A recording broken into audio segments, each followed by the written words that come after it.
pri našej epizóde číslo 13 nášho vzťahového espressa. A nemám espresso, je tu už 4:08 večer, som akorát v Turecku, stratená v horách, tak mám aspoň vodu. S mojím drahým sme na výskupnej ceste. Boli sme u Cyrila a Metoda a teraz sme u Aristotela a potom budeme pokračovať ďalej. Bez srandy, tu na akurát blízko miesta, kde práve sme žil, učil, tvoril Aristoteles. Aj sa tu zamiloval, aj tu má svoju manželku, oženil sa tu a tu máme prvú dceru.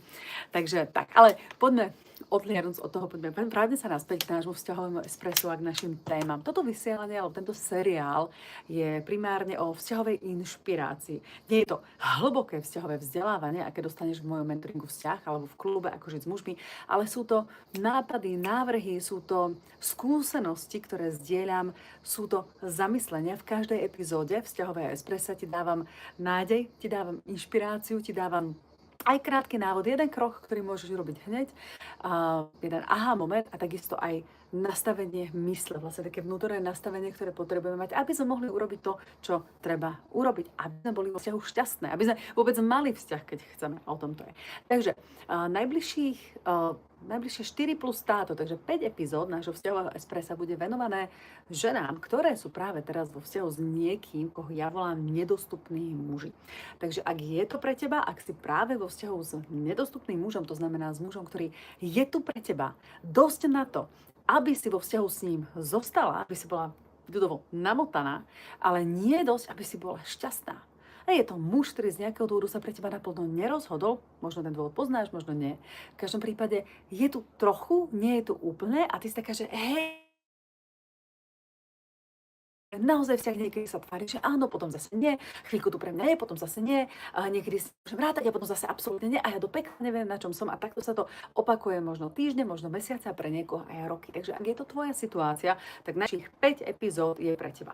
Samozrejme, ale keď tu mám dievčatá, ktoré sú single, pozor, aj ty zostane pozeraj, pretože ak si single, je pravdepodobné, že si predtým vzťah mala a možno si o ňom prišla a možno práve kvôli tomu, o čom budeme práve teraz v týchto epizódach hovoriť a rovnako keď si vo vzťahu, keď máš pocit, že je ti dobre, aj tak zostaň a pozeraj, pretože sa môžeš vyhnúť chybám, ktoré sa dejú aj v normálnych vzťahoch, ktoré sa dejú veľmi často. Takže vytiahla som 5 hlavných chýb, ktoré tvoríme, alebo 5 hlavných dôvodov, pre ktoré muž zostáva nedostupným alebo nerozhodne sa pre nás naplno, nevyberie si nás naplno, inými slovami proste nie je s nami. Dnes si povieme o prvej chybe alebo prvom dôvode, prečo sa to deje a v ďalších epizódach v nasledujúcich dňoch si povieme o ďalších 4, takže dohromady bude 5.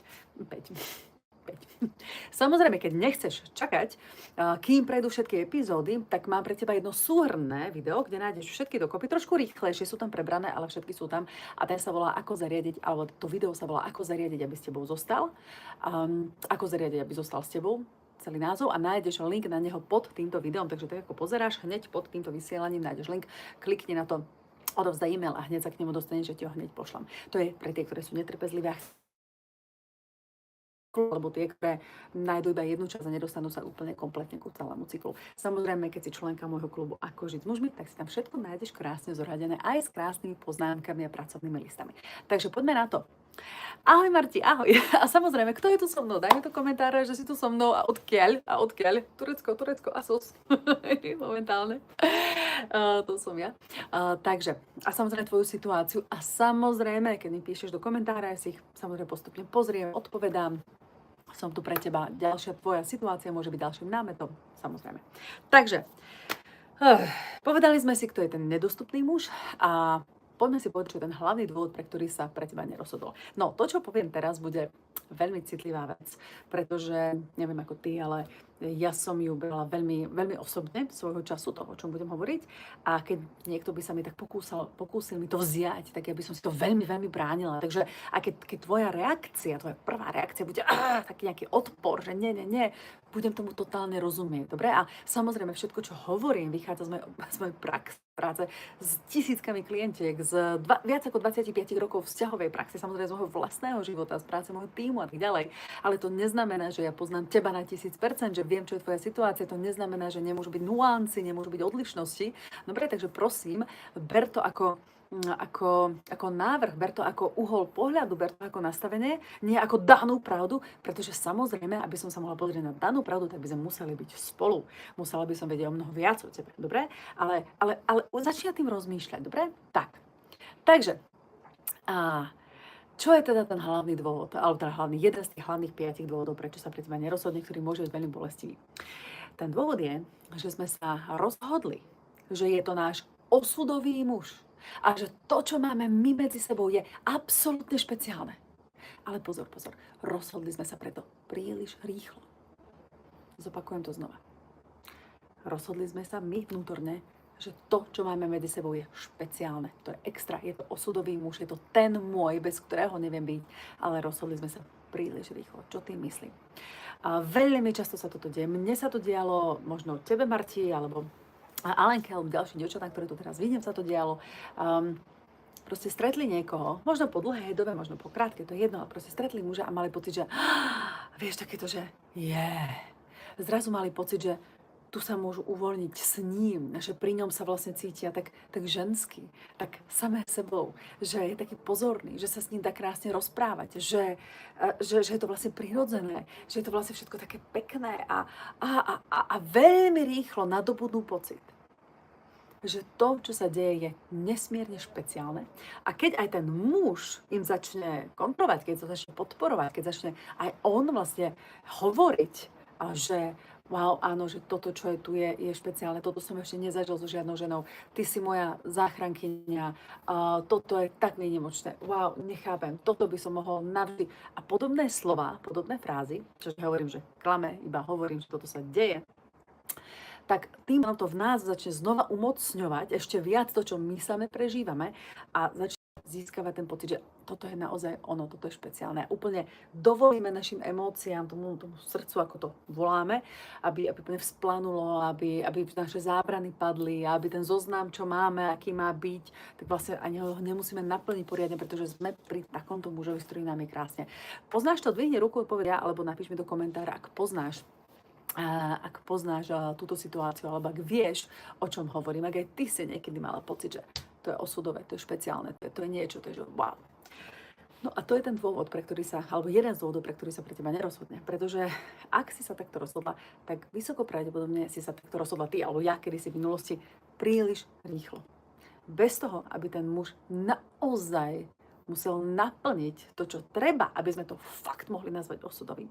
Pretože to, čo žena povie, že so svojou ženou, s ktorou už vlastne nič nemá, si nerozumie, alebo so žiadnou inou sa mu nerozprávalo tak, alebo rôzne takéto veci. Pravda. A po druhé, OK. Bude to také špeciálne, keď budeš mať, 2 týždne zápal pľúc a on sa bude musieť o teba starať. Bude to také špeciálne, keď budete spolu prekonávať ťažkosti života. Keby ste mali dieťa, môžete zvládnuť jeho vlastne tie začiatky od pôrodu po prvý, druhý, tretí rok jeho života, ktoré sú naozaj veľmi náročné. Bolo by to naozaj také špeciálne, keby ste už naozaj spolu bývali, keby si prala jeho spodky. A keby on videl, že ty máš veci všade po jeho byte, alebo po tvojom byte, alebo sa odkýnalo teba všade. Bolo by to také špeciálne, keby spolu začnete, keby ste spolu naozaj trávili to, čo pravdepodobne s tými inými ženami, alebo s tou jednou už v živote dávno mal.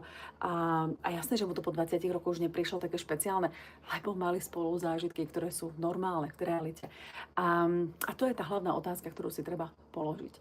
Predtým, než povieme o niekom, že je špeciálny, že je výnimočný a toto je osudové, dámy, zamyslíme sa, naozaj? Čo ten muž už urobil, aby si zaslúžil tento status? Len to, že nám splanulo srdce? A že on nám povedal, že to takto je? Čím to dokázal? Čím dokázal v našom živote, že naozaj je špeciálny? A tu je ten problém, dámy moje krásne, keď príliš skoro, bez toho, aby tam bola akákoľvek námaha, aby musel naozaj dokázať. Aj on nehovorí, že musím ho skúšať. Nie, proste realitou, naozaj s tým životom, naozaj s tým vzťahom, naozaj tým, že zvláda to, čo ten naozajstný vzťah prináša. To postupné zbližovanie sa, tie momenty nervozity, tie divné chvíle, keď vlastne nevieš čo, tie momenty, keď potrebuješ zvládnuť nejakú situáciu, ktorá ti nie je príjemná, keď musíš určiť si nejaké svoje hranice, keď jednoducho potrebuješ prejsť aj vecami, ktoré sú ťažké, keď spolu začnete bývať, keď hľadáte, už som to spomenula, všetko možné. Takže keď vzťah neprechádza týmto celým, tak dokiaľ nevieš, či je osudový, nevieš, či je špeciálny, a on to takisto nevie. On to nevie. Obom sa nám to zdá na začiatku, pretože je to také... Ale čo potom? Takže keď príliš skoro prídeme k tomuto záveru, bez toho, aby sme spolu zažili tie chvíle, ktoré robí ten život obyčajný, tak nevieme, či naozaj osudov to myslíme. Lenže keď to my robíme, tak tým pádom ten muž má vyhrané bez toho, aby vôbec bol nejaký zápas. To je v podstate akože kontumačne. On vlastne ani nič, že musel, len prišiel, len sa zjavil, len sa dotkol tvojho srdca, jupi. Len ti povedal pár vecí, o ktorých ty vôbec nevieš, či sú pravda. Ha! Lenže keď my sa takto správame, tak tým pádom on vie, že nás má v hrsti. On vie, že on vlastne nemusí nič robiť. Veď ona je nadšená, on si hovorí, že ona je nadšená, ona mi to naozaj slova. Ešte počkám. V istom zmysle slova. Ty si jedinečná, aj on je jedinečný, takže v istom zmysle slova to samozrejme absolútne platí. A čo teda tá urobiť? Nastavenie mysle, ktorú musíme mať, a ďalším krokom, ktorý potrebujeme urobiť. Takže to nastavenie mysle je, že mám svoju hodnotu, bez ohľadu na to, či on práve je alebo nie je v mojom živote. Mám svoju hodnotu, viem, kto som, bez ohľadu na to, či on je alebo nie je v mojom živote. To je veľmi podstatné, keď chceme, keď práve ideme do toho, že toto je ten jedinečný a bez neho to nemá zmysel. Takže to je prvá vec. A druhá vec, to, čo si potrebujeme uvedomiť, je, bol by tento vzťah tak špeciálny aj o 3 roky, keby sa správal takto? Bol by tento vzťah taký úžasný, alebo mala by som ja pocit, že tento vzťah je taký úžasný, keby aj po 3 rokoch toho, čo robí teraz. To znamená, že je tam vtedy, keď jemu sa to hodí, a v podstate spolu stále nebývate, neposúva sa to ďalej, neriešite spolu naozaj tú každodennosť, stále zostávate v tom špeciálnom, lenže ty nikdy nevieš, kedy to špeciálne bude a kedy nebude. Takže bol by stále naozaj ten osudový? Bol by naozaj ten vzťah tak špeciálny? Alebo by si možno, že po roku, 2, 3 povedala, že to je blbosť. Kde som dala oči? Čo som si vlastne myslela vtedy?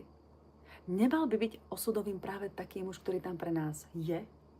Ktorý je naozaj tou našou skalou? Ktorý tam nie je len, kedy sa mu hodí, ale aj vtedy, keď sa mu to nehodí, ale my to potrebujeme?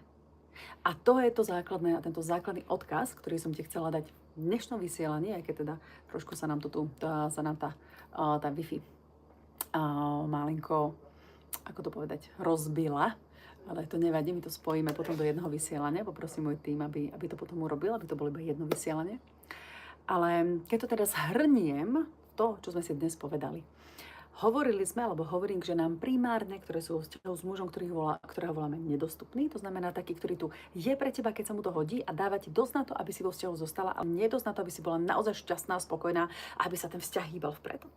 A hovoríme tu o 5 hlavných základných chybách, ktoré my robíme, prečo sa tento muž takto k nám správa, alebo inými slovami o 5 hlavných dôvodoch, pre ktoré sa pre nás vlastne nerozhodol. A dnes v tomto vysielaní sme si povedali o prvom z týchto dôvodov, a tým je to, že si myslíme, že to, čo medzi nami máme, je absolútne špeciálne a osudové, a s nikým iným to nebudeme nikdy mať. Napriek tomu, že v skutočnosti sme sa preto rozhodli príliš skoro, bez toho, aby sme s týmto mužom naozaj zažili tú nudnú, všemnú, divnú realitu, ktorú zažívame v dlhodobých vzťahoch. A napriek tomu, že tam nie je pre nás vtedy, keď my potrebujeme, ale vtedy, kedy jemu sa to hodí.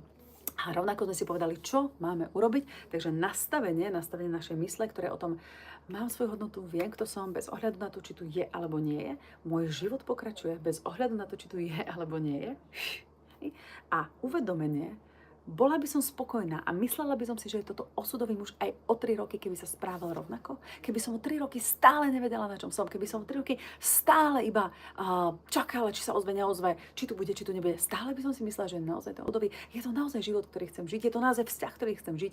Nie je osudový náhodou ten, ktorý tu pre mňa je aj vtedy, keď jemu sa to nehodí, ale ja to potrebujem. Takže s týmto ťa dnes zanechám. Ospravedlňujem sa za technické chyby, ešte ako to povedať, vychytám ich tu na ešte, v tejto diaľky, kde práve teraz som. A samozrejme, keď nechceš iba prvý dôvod, ale chceš všetkých 5, tak ich môžeš mať pokope. Hneď teraz pod týmto videom si ich môžeš stiahnuť, je tam moje vysielanie, ako zariadiť, aby zostal s tebou. V tom vysielaní nájdeš všetkých 5 chýb, pokope, 5 dôvodov pohromade aj s tým, čo s tým vlastne máš robiť. Takže môžeš si to stiahnuť hneď teraz pre dámy, ktoré sú netrpezlivé a nechcú viacej čakať, nájdete to tam. A tie, ktoré sú trpezlivé a chcú čakať, tak postupne buďte tu naživo so mnou a budeme si postupne v najbližších dňoch prechádzať 2., 3., 4., 5. trošku obšírnejšie, než je to vo videu, ktoré ti ponúkam, ale zároveň to znamená, že sa k nemu dostaneš hneď. Takže poďme na to. A ďakujem veľmi pekne, napíš mi do komentára, čo si o tom myslíš, samozrejme, čo ti cvaklo, čo ti došlo, že áno, alebo čo je tvoja situácia, alebo naopak, kde si povedala, že ale to nie, to je blbosť, lebo kľudne budem samozrejme veľmi rada, pretože vďaka tomu spoločne rastieme a hlavne, ako hovorím, toto naše vzťahové espresso, už 13. epizóda, sú nápady, ale nenápady, je to inšpirácia, je to vzťahová inšpirácia, je to trošku vzťahového vzdelávania, ale kým nemám celý kontext tvojej situácie, tak samozrejme to nebudem vydávať za absolútne plátne pravdy. Sú to skúsenosti, sú to pravdy, ktoré poznám, ku ktorým som dospela po práci s tisíckami klientiek, po 25 rokoch vlastnej práce so vzťahmi a samozrejme po mojom vlastnom vzťahu, po mnohých vzťahoch. Ale ja som ja, ty si ty a vždy je treba sa pozrieť na našu vlastnú situáciu aj z nášho špecifického uhla pohľadu, nielen slepo preberať, lebo niekto povedal, ale pýtať sa. Takže budem veľmi rada, keď sa budeš pýtať a keď ti budem môcť to, čo si hovoríme, ešte viac napasovať na to, čo práve ty prežívaš. Ďakujem veľmi pekne, ďakujem za ústretovosť aj pri týchto technických malých problémčekoch. Vychytáme všetko. Majte sa krásne, dievčence, a vidíme sa nie zajtra, ale o 2 dni. O 2 dní sa uvidíme pri našej epizóde 14 Vzťahové espressa pri dôvode číslo 2. Tak sa maj krásne. Pa, pa.